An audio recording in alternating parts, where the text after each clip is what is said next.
Welcome into the Cactus Golf Podcast, episode number 54. Episode number 54. Brian Cactus Urlacher. Golf. Okay. Yep. Okay. Yep. Brian Urlacher. I'm just going to start spouting off random popular players with that number. Okay. And once we hit 99, after 99... Popular players from 35 years ago. 35 years ago? Oh my gosh. He was popular when I was... That was like our middle school, right? Middle school, yeah. high school, maybe early high school. I think it was, probably around there. Yeah. Brian Urlacher. Nobody listening to this is going to know who the heck that is. He's a golfer now. Do you know that? Is he? Yeah. He actually is. He lives out in Arizona. Okay. Fun fact. Yeah, he's actually a pretty big golfer. They had you know who the page PGA Memes? Well, yeah. They did like a house, like MTV Cribs type style interview with him. They did it with Joel Damon. They did it with a bunch of players, but they did Brian Urlacher. So, like last year. So, fun fact. Okay, we didn't have Brian Urlacher on my bingo card today, but there you go. Check it off. But I got some news and notes here to start the podcast off with. We do have the ZOZO review, of course, and then we have the LIV Miami Team Championship review. No events this week. There is a DP World Tour event I did see. It's like the some Qatar Masters, whatever you call that. But I didn't include that here. I did think about like putting some bets on it because I'm 1 for 1 on DP World Tour this year. Mm-hmm. I did the one. And then I'm 1 for 1 on outright. So I'm like, well, maybe I should just keep it out. No, don't bet on the DP World Tour. Just call it 100%. But that's all we got. We got the 2 reviews and then some news and notes. You got anything else other than that? No, nothing. Honestly, just we can give our score for some betting week last week, or betting corner last week. We won't be betting on anything this week, or at least I didn't have anything so far. But we can give our updated score. You got any bets on anything else? We can talk about that. Let's see. No, I mean I bet a lot. Yeah, I bet a lot on the NFL and stuff. I placed some like baseball bets just because like I was going to the game and whatnot, and like that was a sick game to go to, man. That was so insane. I'm sure it was. As a game 4 of Diamondbacks Phillies as a comeback win, a lot of runs scored. It was great. It was like I think the score at one point when I went to bed was like 4-1. So I threw $2 on the Diamondbacks to come back and win. It was like plus 600 or something. Yeah. And I woke up that morning, opened ESPN, and I was like, oh yeah. I had like a little same game parlay on it, and I had like this line for over under was 9.5 runs. So I had that and ended up hitting that. But I had a few other things. I think I had like a run to be scored in the first inning, and that didn't happen. So it was like immediately done, but that's okay. Yeah. I really just did the over. It's like you're on to the game, you got to bet the over just for some fireworks. Yeah, so you can't bet the under, then it's going to be like a lame game. Yeah, it's pretty boring. Unless you think you're going to be wrong. I bet the under for tonight's NFL game, so.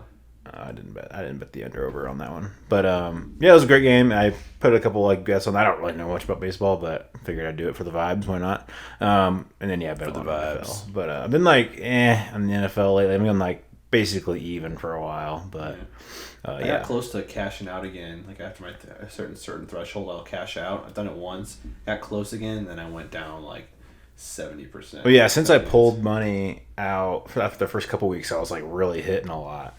I haven't gotten to the point where I was also like going to let myself leave more in just so I can bet more and try and win more. Yeah. But then I'm like kind of been a little down, basically kind of treading water, we'll call it, the last like few weeks, about last month or so. Yeah. It's fun. Makes it entertaining. But yeah, it's good pastime to have. Yeah, betting money. Yeah, for sure. It's definitely a healthy habit. But yeah, let's go ahead and get into it here. So we got the news and notes. I got a couple things just to go over. You might have seen it already, but Phil was talking about the LIV roster for next year. He said the LIV, I guess the player pool basically was going to improve, and he said there's basically a lot of other players that are looking to join, but there really wasn't much context to it. At least I didn't see much context of like who might be joining, how many players are going to be joining. We went over like the people that got relegated last year. I think they already have a bit of a pool of like players on the Asian tour that are like, I guess, kind of in line to join, and then they also have they have like this play-in tournament thing where like even the players that got relegated can still play their way back into the pool for next year. So I don't know exactly what that's going to look like. Maybe some maybe an additional team. That won't work because the shotgun start, they don't have enough space on the course to add teams, so I guess that can't happen. But I thought it was interesting that he had those comments. Obviously he's not gonna talk bad about it, obviously, but it's interesting to see maybe what's going to happen with that over the next few months. what's his arch nemesis on Twitter? Brandel Chambly. There you go. Yeah. I saw he was talking so much crap. Yeah, dude, that guy's chirping, dude. He is begging for the spotlight. Oh my gosh. And that's just an easy target, is to go after Phil and just keep going after him anytime he says anything. And he's like gone from the Golf Channel now, Chambly. He was like one of their main guys, and he's gone from there now. They let him go, didn't they? Right? Yeah. Or they didn't renew his contract or something like that. Yeah. 6-1 have to do that. Yeah. The Asian Tour, that's their farm system, right? The same way, like it was already a thing, but I think they like adopted it as kind of like, I wouldn't call it. I don't think it's like necessarily their farm system. I don't know if that's the best way to describe it. Maybe something like that, but I think it's like, I think that's their way to get in to the LIV. But I think it also gets you like OWGR points too. So I think it serves multiple purposes. Did we ever talk about that? How like LIV essentially did not get great access to OWGR points? I don't think we ever covered that on the podcast. Maybe we didn't. I think I posted about it on our Instagram or something, or maybe TikTok, one of the two. But yeah, I know. Yeah, they did not get granted, which I'm kind of surprised by. But also, it's kind of a weird timing of it when we're still in the middle of this whole merger thing, where we don't know exactly what's going to happen with that yet. So that was kind of weird timing. I'm surprised they didn't like just push back the decision on that. Yeah. To like wait for the merger, right? Because I feel like there's so much up in the air still, right? There's so much. That's but what's his name? God, I forget all these names. We stopped talking about him for a while. We talked about him so much. Jay Monahan. Isn't he on the OWGR board? I think so. There's a lot of big, obviously, I'm sure big names that are on the. It's all the board. 4 like the Masters commissioners of the major PGA, tournaments, like the USGA of America, or sorry, the PGA of America, USGA, like the RNA. I think I think there's like 7 people on the board if I remember right, and those are the 4 of the majors, and then there's like 3 more other ones I can't remember exactly. They've got to know what's going on though. I feel like they. Well, I think it's kind of out of their hands. You know, it's kind of out of their hands to an extent, because the Senate kind of have a decision about what they do with it. I have some notes about that a little later on. I was going to hit a little later on. I guess I can get to it now since we're already talking about it. But so there's not really much information on next year's schedule for LIV, but there is like some speculation about like another investor to kind of replace the PIF. Because they need money, right? That's the main thing for the PIF, is just put in a bunch of money. Do you want to announce the new investor now? It's Cactus Golf. So there's another investor looming. Basically, I guess what I read is like, in case the Senate strikes it down, or if the players vote the merger to like not happening. So, and I thought I saw the name of the investor, but I forget who it is. I couldn't find it, and I was looking for it again. Is it a foreign entity again? No, it's domestic here in the U.S. But it was like some kind of sports like agency company that I've never really heard of, but apparently they have deep pockets. Obviously not as deep as PIF, but apparently deep enough to where it would be substantial enough for the PGA to, I guess, continue on and be able to. Because I guess remember we were talking about how the PGA just didn't have enough money to keep with the higher payouts and everything they were doing.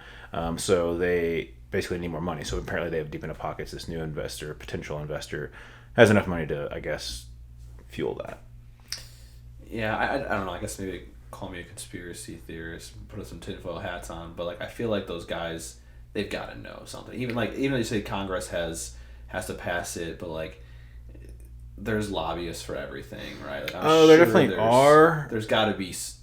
I don't think they know one way or the other, because otherwise I think we'd have a decision coming sooner than we are. But I think they might have a lean of like where it might go. I mean, the decision has to be coming soon, because they have, like I said, they haven't announced any schedule yet for LIV next year. So they have to have something coming within the next month or two. That's going to be some breaking news on those grounds. But in your opinion, do you think it's going to go through? I mean, at this point, I think it will. I just think there's like tweaks they have to make to the wording of the merger to like satisfy the people in the Senate and whatnot, the Congress. What do you think? I mean, I don't know. I just think from what we covered with the hearings that were like a month or two ago, it sounded just like they were wanting to make sure that like, I guess the wording was to their liking. I don't know exactly what, but it just sounded like there was wording in there that they kind of wanted to make sure was ironed out. That way, it sounded. I assume that way PIF didn't have too much control over things. Wording, I would assume how to use like R like whichever one, stuff like that. Yeah, the OURARE. Yeah. But yeah, they it sounds like they just wanted to like from what I got from the hearing is that they wanted to make sure, maybe PIF didn't have too much control, or that the money. I mean, they can look into the money all they want. We all know, like, the Saudi kind of where it's coming from. I don't know what kind of digging they're kind of looking for there. It's pretty obvious, like, everybody's feelings towards where that money's coming from and whatnot. I don't think there's much investigation to do there, but making sure that maybe they don't have as much control over certain things, I would guess. Without going too deep into this is a yes or no question. With all the recent events with Israel and everything, was Saudi Arabia the other? Is that where Hamas is from? I don't think so. No, I forgot where it's from. Where is it from? Isn't it somewhere in the Middle East, right?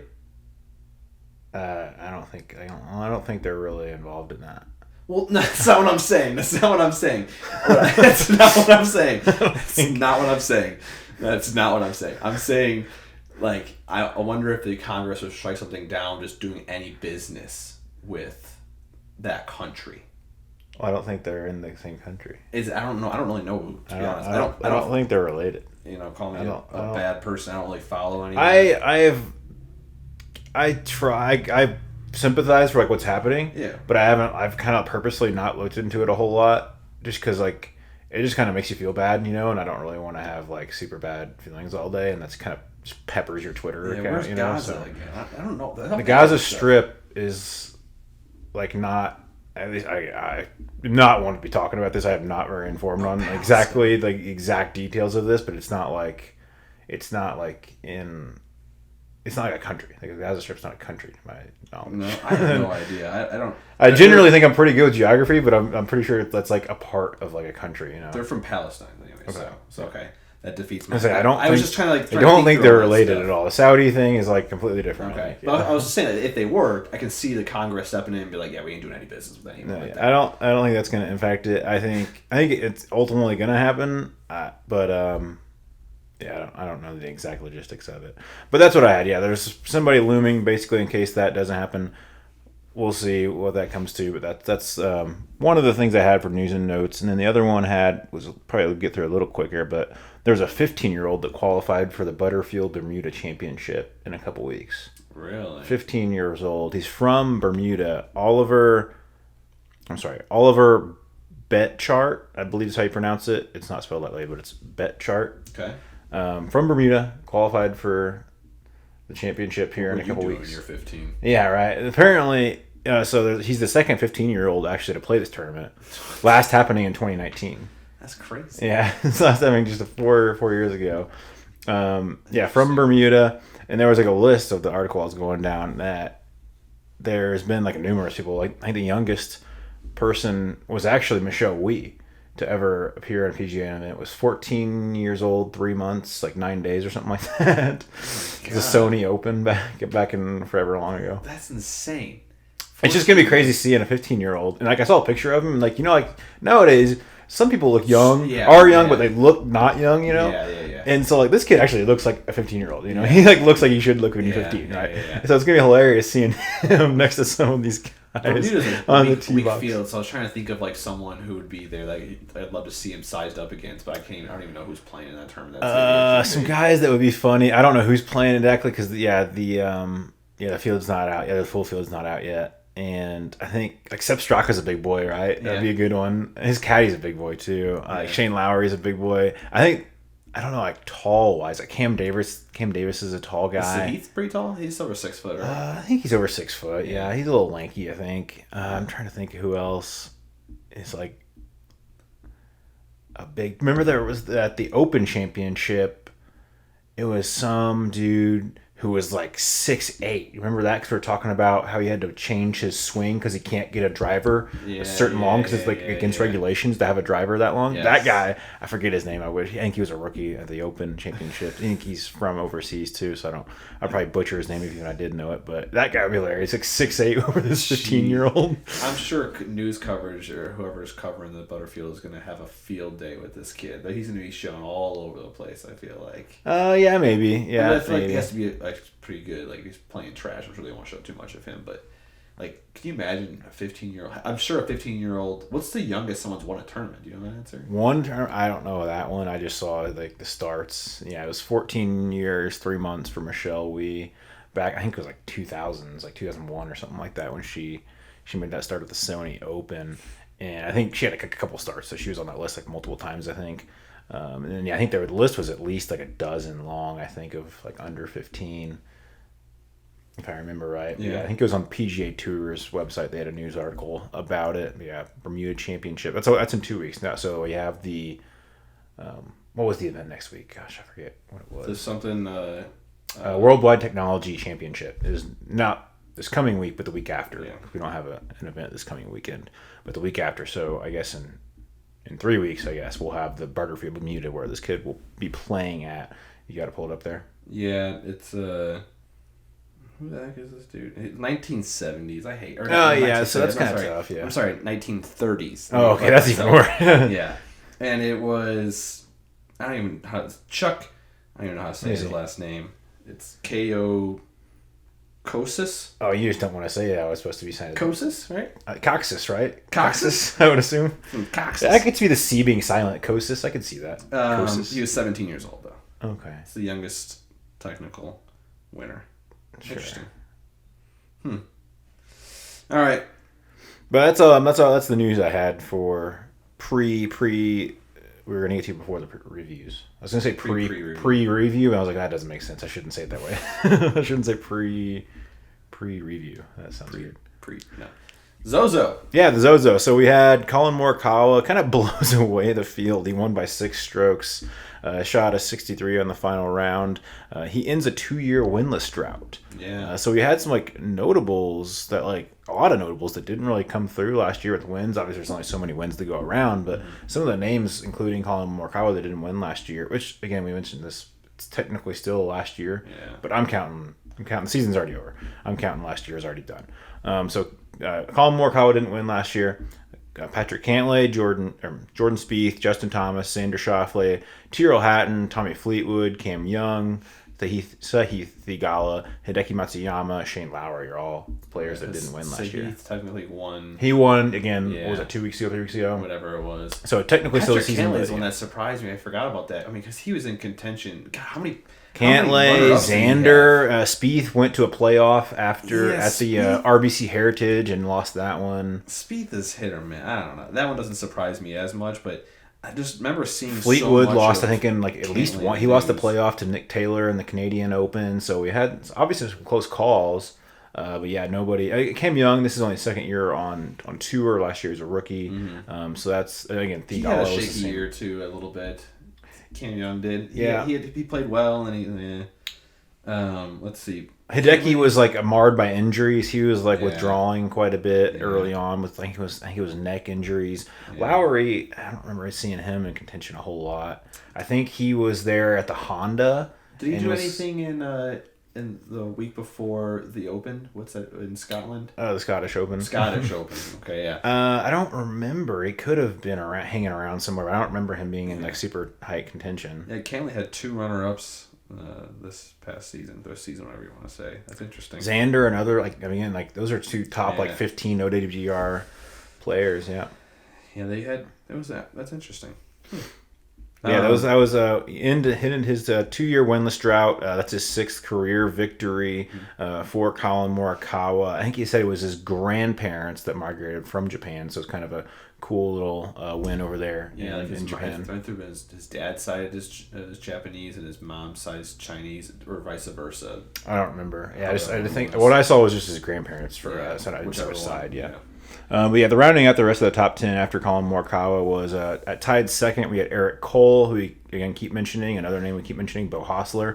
Both those players T2, Robbie Shelton T4, Ryo Ishikawa T4 as well, and then four of these players tied for T6. So Minwoo Lee, Kinsei Hirata, T6 as well. Konnichiwa.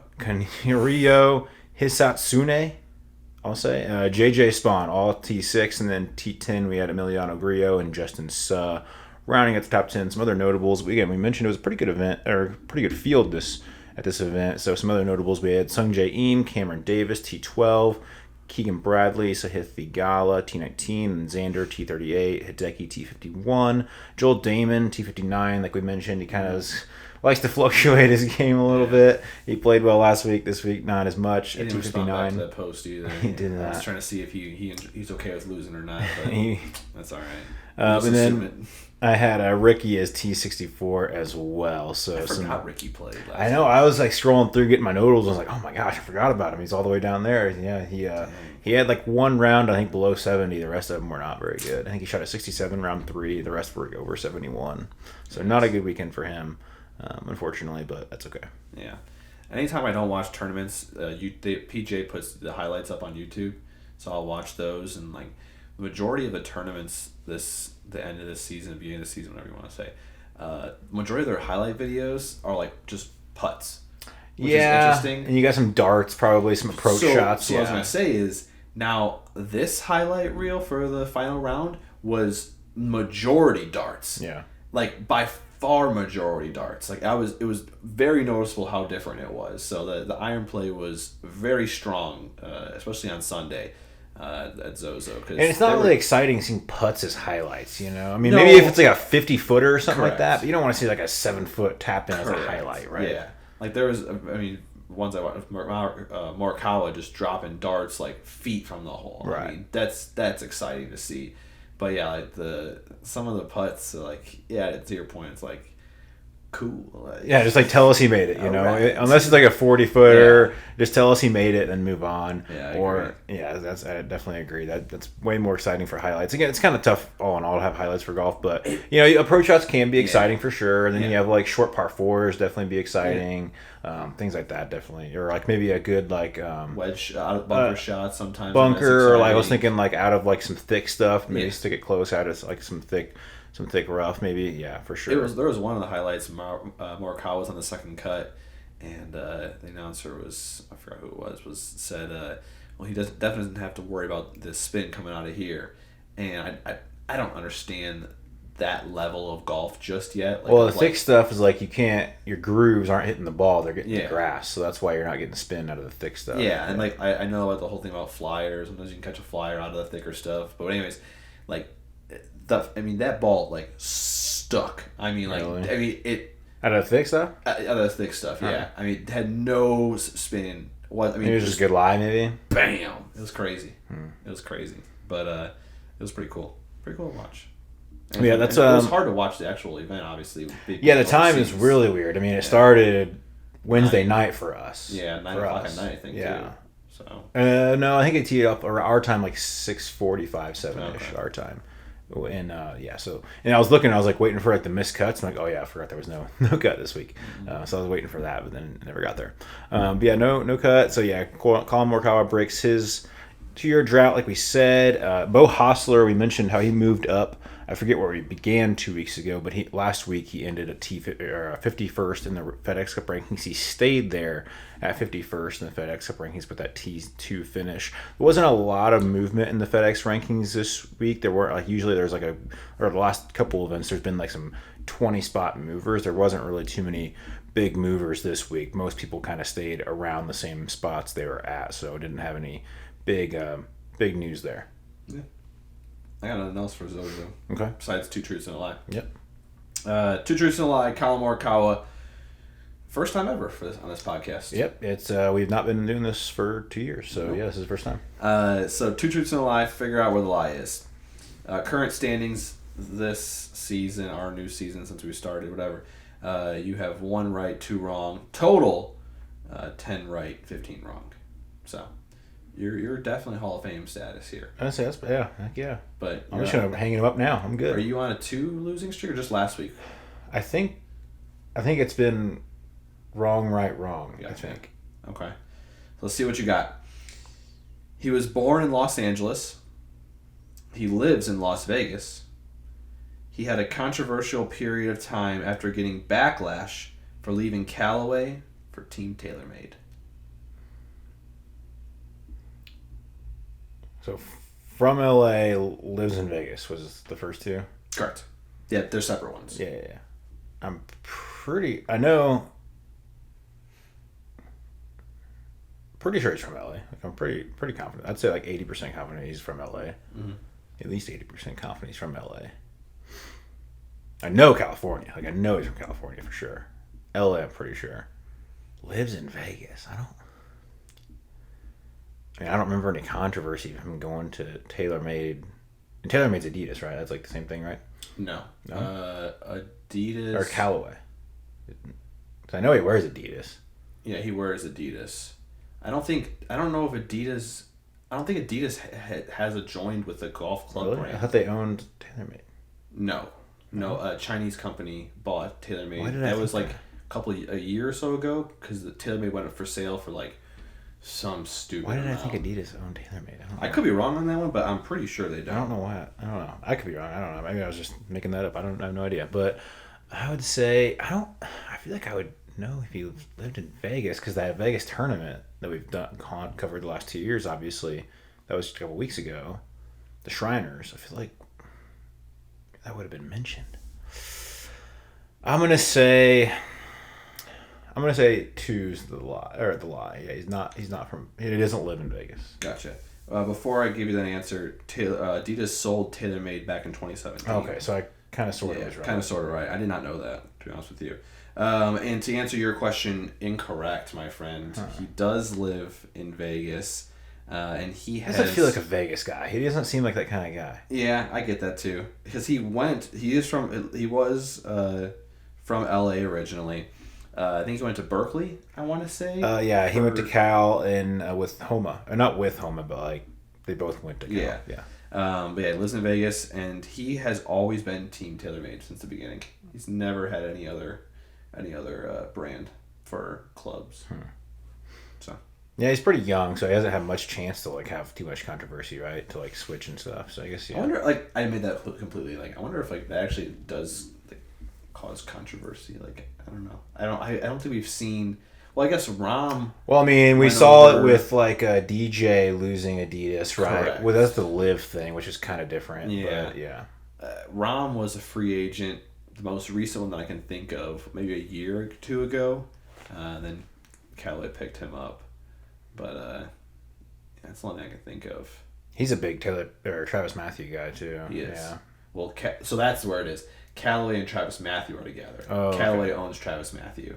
When you said Callaway earlier for Adidas, I was like, no, I know they had another clothing brand. So it's Travis Matthew. I don't know if TaylorMade has a conjoining one.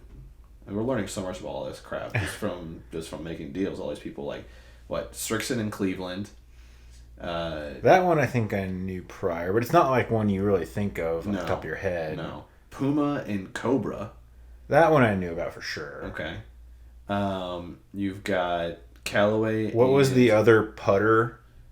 For which one? Callaway? The Odyssey? Odyssey. That's Callaway. Callaway. I didn't know that one. I did not know that. And then Titleist has Scotty Cameron and FJ. So they have that Titleist one I owns knew. FJ. Vokey is Titleist as well. Correct. Vokey is also Titleist.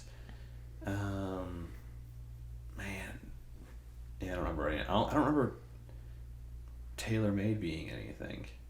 Who else they have? To be honest, that was the brand we said was impacted by that fire, right? Overseas. A lot of those brands were. But that was the most impacted, right? Was it? Yeah. TaylorMade. And it's their double wall, or I forget the actual term of it. It's like their lower price balls is where it's mostly impacted. That plant, and I think they had like 10 people die. Oh dang! I think it was over 100. Final reports like over 100 injured. And I think 10 died from that fire. So like the E6, Bridgestone E6 is kind of going to be impacted. Some Callaway balls are going to be impacted. TaylorMade was going to be impacted, and a lot of e-commerce brands. A lot of e-commerce brands that are also going to be impacted by that. Speaking of, real quick before we transition, e-commerce brands. Did you see that Melbon has their own balls now? I don't think I saw that. No. I saw that I got an ad, I get a bunch of ads for them now. I haven't bought any of their stuff. That's not me. That's one I would think would be impacted by that because I'm sure they did the research. Like, okay, what brands make their manufacturers like in certain places? Well, okay, we'll make them made by the same place, right? Yeah, I think it's just I don't think Titleist is impacted by it, and Strixon didn't have too much. So Titleist, like they do manufacturing here. I don't know if it's. I'm pretty sure all of it's here. I think we talked about this. It's Massachusetts where they have their main Yeah. manufacturing, I believe, or I think it's at least like the final product. Maybe the core is made somewhere else. I can't remember. I don't know. But I think like one of like their main like production is in Massachusetts for Titleist. I don't know. I have no clue, to be honest. That's a good enough offshoot from there. Yeah. We had less topics, so good. We can ramble a little bit today on some stuff. But let's move on to the LIV Miami review. So the Crushers. Did you say the Crushers are going to win? Did you? Yeah, Crushers win the team title. I thought you did. And so, yeah, they won the all scores count shootout. Is the final round there by 2 shots over the Range Goats. Torquay finished third, while defending champions 4 Aces finished fourth. The team winnings for the Crushers was $14 million. I didn't do math on how much that is per person. I can do that real quick here. I don't know if you have that. 4 people, so like 14, 3.5. 3.5-ish. Divided by, not divided by 3. Yeah, 3.5. Yeah. $3.5 million per person for the Crushers. And Anirban Lahiri, who we kind of mentioned a couple times down the stretch there of the season, carried them on that Sunday round. I think he shot a 7 under himself, and then I think Bryson shot a 5 under. It's crazy. Yeah, they. I did select the Crushers for my outright this week, but I did not watch much of LIV, to be honest. I watched a little during the day because it was a better timeline for us, obviously, to be able to watch it. And I watched a little bit of it on Friday, kind of a little bit on Saturday, not a lot, but yeah, a little bit on Friday. And it was kind of hard, honestly, to kind of keep track. I didn't because they do the captain versus the captain, at least the rounds that I watched. Sunday was like everybody's score counts, all individual play. But the rounds, or Friday when I watched, it was like captain versus captain in that team matchup. Mm-hmm. And it was another one-on-one matchup. And then it was like a pairing of 2v2. Mm-hmm. I don't remember if they were playing 4-ball or I don't think they were playing best ball. But I think it was a 4-ball, but I can't remember off the top of my head exactly. But it was kind of just hard to keep track. And I didn't know like the bracket.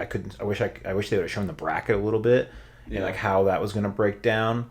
I didn't see any of that, at least while I was watching. Maybe they did when I wasn't watching, but I didn't see it when I was watching. And so it wasn't the best TV product in my opinion from what I saw. Yeah, I looking at like some of the I wish I could find the actual scores from some of these teams, but like the Ironheads and Majestics as a team shot over like a little bit, like decent amount over. Was that like Sunday scoring only, or was that was total event? Total, okay. Yeah.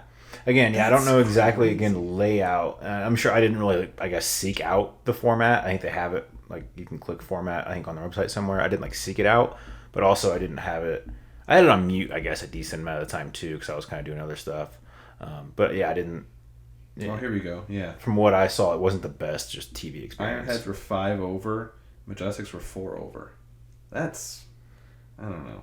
I don't know. That's like you got to figure something. I know there's going to be bad teams. There's going to be losers and everything, right? But like to have a swing from 11 under to 5 over, that's pretty bad. And for a team event. Yeah. I mean, I don't know. I'm talking about such a big game as I'm sitting here, and I'd probably shoot way worse than that. Well, obviously. But yeah, I don't, and I was thinking kind of throughout this, I kind of like not put a ton of thought into it, but I kind of sort of thought about it. I'm like, well, these are teams, they have the relegation, right? Mm-hmm. So you'd think, like, what is the pathway towards some of these bad teams becoming better, you know? Mm-hmm. So it's like, how does that work? So you're going to have to, like, rebuild. Yeah, I mean, how do you rebuild? The captain's obviously going to stay the captain. Then, you gotta. Sometimes it starts with the captain. But a lot of these captains of the bad teams are like, on the back half of their careers, like Martin Keimer. That's what I'm saying. Like, it starts with these guys. Like, get rid of some of these guys. Is what I'm saying.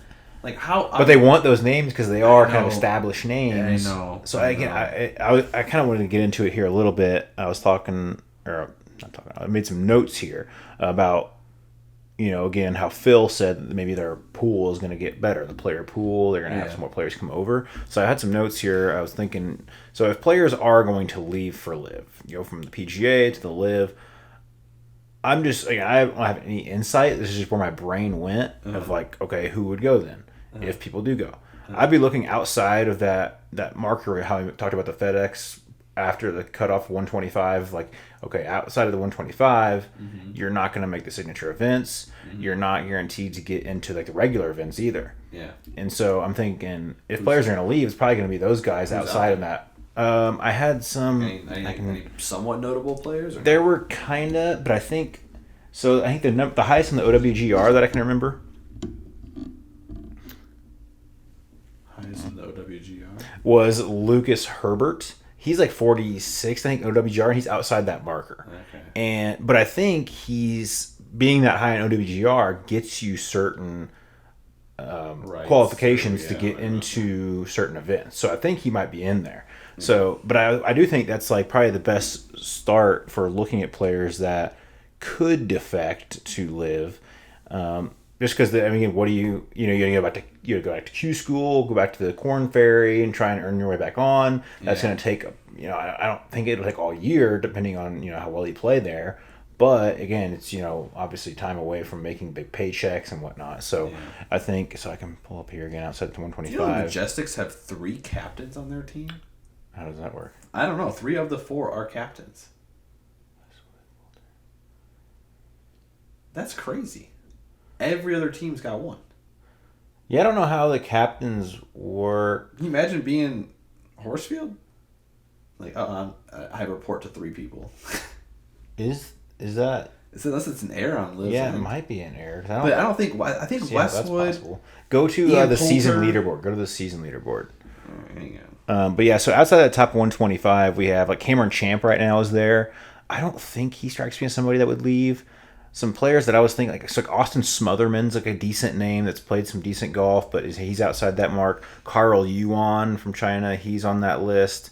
We have some other names here. Like Harry Higgs, he doesn't seem like somebody that would leave, I don't think. We have Russell Knox, he's from Ireland, or that's Ireland, right? Webb Simpson, who's kind of on the back half of his career, we've mentioned before. Maybe, I don't know. Charlie Hoffman, again, Lucas Herbert, Lucas Herbert is ranked 146th in FedEx, but again, I think I had this up earlier, but I'm pretty sure if I remember right, he was 46th in OWGR. We have Will Zalatoris, but that doesn't really count because he's been hurt, obviously. Some other names, Kevin Tway, Zach Johnson, I don't think he would by any means. Jason Duffner, Dylan Fratelli, no, I don't think. Bryce Garnett, I don't think. But yeah, this is like the names I think I would start with because I think that makes most sense. Just because, again, they're playing for less, obviously, so I think that would make sense. But yeah. They're all showing on here. All 3 captains. Huh. Yeah, I never noticed that. I would expect that to shake up because obviously they didn't play well either. So. Yeah, exactly. I wonder if that's like part of the thing. Like, how did Horsfield do compared to them in the leaderboard in the season? I think did he beat him or lose to him? He beat Westwood. That's it. That's it. That's the only one that he beat. Ian Poulter. He needs to start a revolt on his team. Stenson beat him. Yeah, he does. Like the entire Majestics team's in the open/drop zone, and like they're all captains, so they're all safe essentially. Right. So they have no pathway of getting better unless they just really take leaps. They need to go see Butch Harmon. That's pretty sad. That's messed up. Interesting. But yeah, that's what I had. I was just kind of speculating. I'm like, okay, well, like if Phil's saying people are coming, who's going to come? I guess DP World Tour players could go too. I guess, but yeah.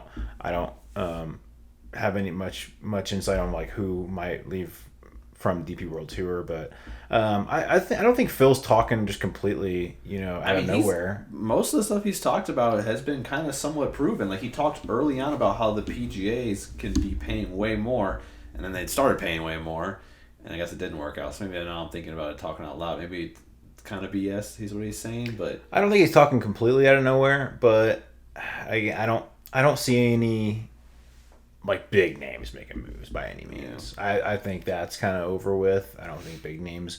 Maybe some of the younger players, again, players that are outside that marker. I guess it depends on how it all shakes out too, because like if it all shakes out and the merger happens, some of these guys might just be like, screw it at this point. Well, again, we don't know what that framework's even going to look like. Can they go back over? Can people still go to LIV? Do they even want to go to LIV? Do they even want to play on PGA? I don't know. I would if it did happen and they could go back and forth, I would assume you'd want to play on the PGA just because like the notoriety aspect. But I guess I would assume at that point the money wouldn't matter.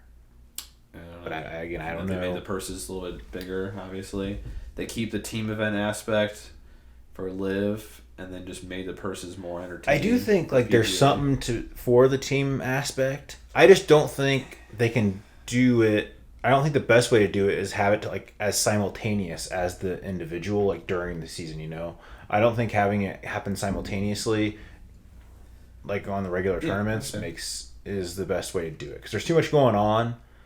And there were some like cool moments with like the team events during the season, but I think it's just like overall like I think you have like certain weeks where it's like only team somehow. I don't know exactly how, but I just don't. I think the current format's not the best way to do it. Everyone talks about how much they enjoy match play and everything. So right, something like that. I think I think there's something because I mean the Ryder Cup, that's obviously fun. It's really entertaining, but I think part of the reason why it's so fun is because it only happens a certain amount of time, right? Yeah. So if it happened more, it'd be less exciting. True. So, but I think I just don't. I don't think the current way they do it's the best way to do it, but I don't really have, I guess, much of a suggestion. So I guess maybe I should just shut up. Ready for betting corner? Yeah. All right. Last week I went plus 100. You went minus 100. Standing at plus 128. You're minus 234. Obviously, we have no bets this week. So what hit for me? It's my boy Taylor. Came in clutch. I had him top 20. Oh yeah, I saw that. He had T16, and then I had the Crushers as being the outright winner for the LIV team aspect. So I mentioned all the notables. I had Cam Davis top 10. He finished T12, one stroke out of it. And I had Keegan top 10. He was T19. You had Shank. He didn't do very well. Nope. And I had Minwoo Lee, first round leader. The first round was like his worst round. He finished in the top 10. Yeah, he finished. But his first round, I think, was the worst round. I think it was like T5, if I'm not mistaken. I think he was T6 or T4. Yeah, he was T6. Yeah, so I think the first round was his worst round of the tournament, so that didn't happen. But yeah, he finished well, but yeah, he did not get first round leader. I forget who was first round leader, but yeah, it was not Minwoo Lee. That sucks. Would you ever do that bet again, first round leader? Well, I mentioned I hit it before. Yeah, I've hit it before in last season, the Bryson one. I had the Masters. I had a couple in. I don't think it hit, but I think it was close. My Masters one. I think I had 2, if I remember right, for the Masters. I can't remember, but yeah, I mean, I don't know if I'll do it on Betting Corner. I think when I did it previously, I mentioned it just as like extra bets, for fun. I don't know if I'll do it on Betting Corner again. I got some fun bets for tonight. For tonight? Yeah, you want to see? I don't. I did. You don't? I didn't do like an own. So I got a little cheeky. So I did one of those. I picked the Oregon Ducks to win the college football playoff. Mm-hmm. So like obviously a little ways away. Yeah. And then I did that with Rangers to win the World Series. And this was when that series was tied 2-2. Okay. And then I also did it with Browns to beat the Colts this week. Yeah. So I put like $10 on it to win like $3K or something like that, right? Yeah. And then the Rangers lost and went down 3-2. And so then the cash out was like less than my $10 or something, but it was less than my 10. And then the Rangers won game 6 to force a game 7. So then it was $10 to cash out for like 12 something. So I'm like, all right, screw it, well, I'll do it. Because I think that for one, I think the Astros are going to win. 2, I don't think the Ducks are going to win the college football playoff. I think they're like, I liked how long their odds were. It was like plus like 3,300, and I think they have a decent chance because I think the college football playoffs like wide open. So that's why I did that. But I'm like, they're giving me a. You can't go book taking a profit, right? So I took my little small profit there. Fair enough. I got a four leg parlay with the 49ers Vikings game. I have the 49ers as the winner, under 43.5. George Kittle to score, and Brock Purdy over 244.5 passing yards. Huh. That was the odds. Were plus. There was a boost, so plus 2250. Okay. Not bad. It's not bad. By statistically, it's a long shot, right? But apparently the Vikings are already up 7-0. 7-0. I was just looking at that, yeah. But I mean, they've got like just under 2 minutes left in the first. So after I cashed that one I just mentioned, I did another one. So I took 49ers to cover 7, win by 7 tonight. And then I did Astros to win the World Series this time. Yeah. and then Oregon again to win the championship. I put less money on that, but I'm gonna wait for hopefully the Niners cover 7. Hopefully the Astros win tonight. That game's starting. Should have started by now. It just did. Yeah, I it should believe, have if I'm just not started. mistaken. Yeah, it's Texans are up 3-1 though. The what? I'd said that again. Jesus. No. Vikings? No. What? No, you're talking about baseball? Yeah. Yeah. Oh, the Rangers up 3-1. Rangers All are right. up 3-1. The D-backs won though, so that's clutch. Every time I see the acronym, I don't know why I always say Texans. I don't know why I do that. I did it before. It's early though. It's early. Yeah. Diamondbacks did win though. I was surprised. Game 7. I can't believe. I thought that once they lost Game 6 or Game 5, that it was going to be over. I thought we would have had to win Game 5. I don't think we can win 2 in Philly, but hey, anything can happen in Game 7. It's possible. It's possible, but I don't think they will. I mean, I think it's coin flip, man. They're hot. Aaron Nola is like one of the better Phillies pitchers, but they pulled it off today. But yeah, it's gonna be hard to win again. But again, Game 7, anything can happen. We'll see. But that's all I have for the podcast. So you got any other golf content? No, that's it. I've got going home for a wedding. I leave on Thursday, and I'm golfing Saturday. Weather's in Indiana is supposed to be on the high 35. Yep, and rainy on that Saturday too. Screw that. I ain't doing that. Yeah, so I leave the clubs here. I think we're gonna do it indoor instead. Oh, okay. Just so we can still play. But there was a chili tournament, I think was the name of it. It was like hot chili something. It was a scramble.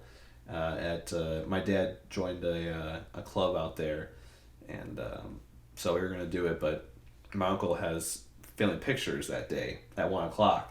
I was like, just bring the photographer with, like you imagine like his whole wall in his hallway is just filled with like golf photos of him swinging and everything instead of all his family photos with the photographer. I don't think that would go good, but probably be funny. But yeah, I'm looking to hopefully play again. And indoor golf. Yeah, I don't know if Trying to I've make ever, your case for the TGL or what? I don't think I've actually ever played. Now I think about it, like a legit round of indoor golf.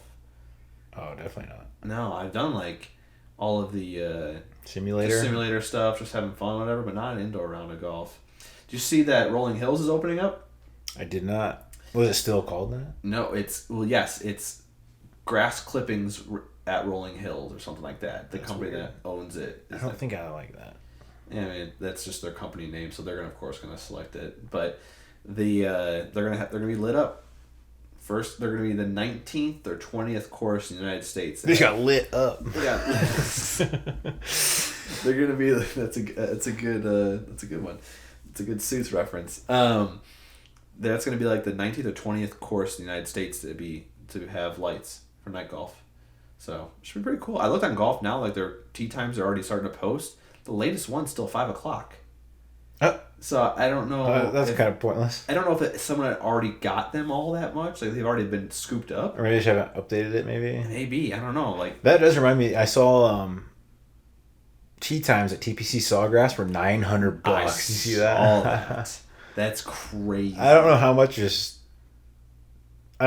I would pay, but that's more than that. Yeah, that's more than I would. That's pay. a lot of money. $900. I would just bank on like hopefully getting a connection down the line sometime and getting in that way. I don't know about paying that much. Yeah, and then just to get your butt handed to you when you're playing too, because like clearly the course is very not easy. Then you're on 17 just dropping balls, $4. Dropping another ball, $4. It's tough, man. It's tough. All right, that's all I got. That's all I got. We'll get back to the betting next week and get hopefully back. You're in the green. Hopefully get me back in the green. Hopefully I can stay in there. So, all right, that'll do it. We'll see you guys next week. Make sure you like, comment, subscribe, leave a review, share with your friends, and go golf. See you next week. Peace.